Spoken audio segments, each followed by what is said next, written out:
ಅಪೇಕ್ಷೆಗಳನ್ನು ಪೂರ್ಣ ಮಾಡಿಕೊಳ್ಳುವುದಕ್ಕೇನು ದಾರಿ ಅಂತನ್ನುವ ಚಿಂತೆಯೇ ಯಾವಾಗಲೂ ತಲೆಯಲ್ಲಿ ತುಂಬಿರುತ್ತದೆ. ನನ್ನ ಮನಸ್ಸಿನಲ್ಲಿ ಬಂದ ಆಶೆ ಆಕಾಂಕ್ಷೆಗಳೆಲ್ಲ ಪೂರ್ಣ ಆಗಬೇಕು. ಏನು ಬಯಸ್ತೇನೋ ಅದನ್ನು ಪಡೆಯಬೇಕು.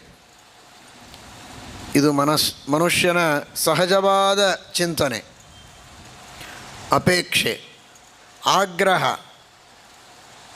ಆದರೆ ಅದಕ್ಕಾಗಿ ಪ್ರಯತ್ನ ಇಲ್ಲ. ಬೇಡುವರೋ ಸುಖವ, ಬೇಡರೋ ದುಃಖವ, ಮಾಡರೋ ಅದರ ಉಪಾಯವ.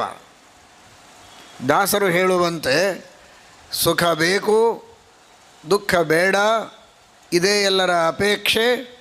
ಆದರೆ ಇದನ್ನು ಪಡೆಯುವುದಕ್ಕೆ, ಈ ಸಿದ್ಧಿಯನ್ನು ಪಡೆಯುವುದಕ್ಕೆ